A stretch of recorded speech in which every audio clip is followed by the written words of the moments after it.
बिस्मिल्लाहिर्रहमानिर्रहीम। आज का जो हमारा टॉपिक है जी वो है बिज़नेस लॉ का बीकॉम पार्ट 2 का। और इसमें हम इम्पोर्टेंट क्वेश्चन जो है वो कवर अप करेंगे और आपको मैं बता दूं कि 20 क्वेश्चन इसके अंदर जो हैं इम्पोर्टेंट वो कवर किए गए। और इसमें जो 20 क्वेश्चन है ये मोस्ट रिपीटेड और मोस्ट एक्सपेक्टेड क्वेश्चन हैं। ये पास्ट पेपर्स देखे गए हैं पीछे थ्रू आउट 10 से 12-15 साल के पास्ट पेपर जो हैं इसको कंसिडर किया गया है और उसके बेस पर जो बुक है उसको रिकमेंडेशन जो भी हैं उसके बेस पर देखा गया। फिर आपको ये बताया गया कि कौन कौन से आने के चांसेस इसके अंदर है। तो ये ओवरऑल अगर आप 20 क्वेश्चन इनिशियल अटेम्प्ट कर लेते हैं तो इसमें से आपके 5 क्वेश्चन आने के जो चांसेस हैं आपके 5 क्वेश्चन ईजिली इनिशियल अटेम्प्ट हो जाते हैं। तो आइए हम इनको शुरू कर लेते हैं।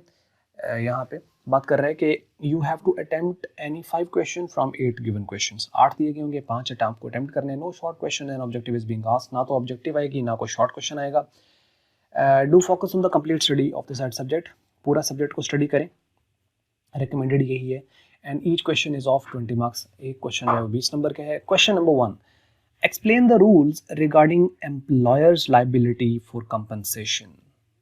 यानी एक जो मालिक होता है उसके ऊपर क्या जिम्मेदारी होती है किसी को कंपनसेट करने की, उसके रूल्स क्या हैं, ये पहला सवाल है। तो उसके बाद नंबर 2 क्वेश्चन है, discuss the law relating to the validity of contract by minor. अगर एक माइनर कॉन्ट्रैक्ट करता है तो उसकी वैलिडिटी के हवाले से क्या लॉ है। Explain the different types of damages arises on the breach of contract. Breach का मतलब होता है कॉन्ट्रैक्ट का तोड़ देना। अगर कॉन्ट्रैक्ट अगर टूटता है तो उससे आने वाले जो डैमेजेस हैं जो अराइज होते हैं उसके टाइप्स आपने बतानी है उन डैमेजेस की। नंबर 4 है, डिफाइन द टर्म कॉन्ट्रैक्ट। आपने कॉन्ट्रैक्ट को डिफाइन करना है। Explain the essential of valid contract. ये पहले चैप्टर से है।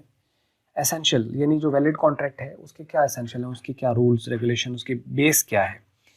What is a contract of sale. Explain rights of unpaid seller. Contract of sale क्या है और अनपेड जो सेलर होता है उसके राइट्स क्या हैं वो आपने बताने हैं। Number 6, define consideration. What are the situation in which a contract is valid even without consideration? कहता है कि कंसिडरेशन की डेफिनेशन दे और वो कौन सी सिचुएशन है जिसके अंदर कॉन्ट्रैक्ट बगैर कंसिडरेशन के भी वैलिड होता है। Number 7, define contract of guarantee. What are its essentials. Contract of guarantee क्या है और इसके एसेंशियल्स क्या हैं। What is doctrine of caveat emptor and state the exceptions to the doctrine. इसका आपने बताना है कि इसके एक्सेप्शंस क्या हैं, यानी जहाँ पे ये रूल अप्लाई नहीं होता, एक्सेप्शंस कौन से हैं। Define and distinguish between the bill of exchange and cheque. Bill of exchange और चेक के दरमियान आपने डिफरेंस बताना है।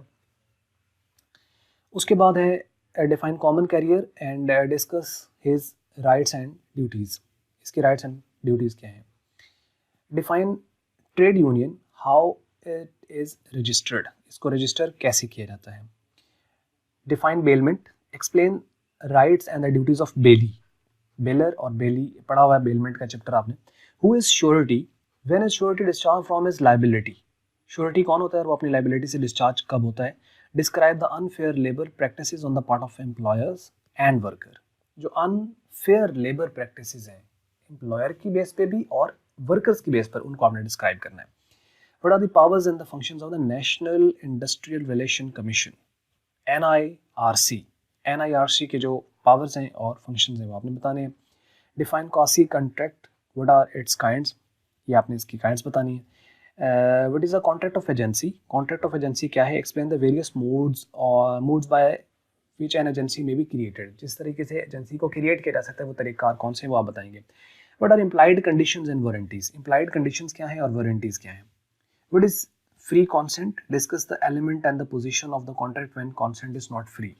फ्री कॉन्सेंट क्या होती है और वो आपने एलिमेंट्स बताने हैं, ये पोजीशन ऑफ कॉन्ट्रैक्ट बतानी है जब आपकी कॉन्सेंट होती है मर्जी, यानी एक मैं काम कर रहा हूँ मर्जी से। एक होता है जोर जबरदस्ती करा है, तो वो कहते हैं कि जब कॉन्सेंट फ्री नहीं होगी तो वो आपका पोजीशन या एलिमेंट्स क्या होंगे। And the last question number 20 and बात करते हैं जी, what do you understand by the capacity of the contract, what are the effects of the agreement made by the person not competent to the contract. ठीक है, जो competent नहीं होता और कैपेसिटी ऑफ द कॉन्ट्रैक्ट यानी contract को करने की कैपेसिटी होनी चाहिए तभी कॉन्ट्रैक्ट कर सकता है। और वो कहता है कि वो कौन से इफेक्ट्स होंगे एग्रीमेंट के made by the person to competent to the contract, वो आप यहाँ पे बताएंगे। लिहाजा अब ये थी आज की वीडियो और इसके अंदर अगर आपको जो है वो इसमें क्वेश्चन है तो आप कमेंट्स में लिखिए। बाकी वीडियो अच्छी लगी तो इसको लाइक कर लें, अच्छी नहीं लगी तो इसको डिसलाइक कर लें। और वीडियो देखने का आपका बहुत बहुत शुक्रिया।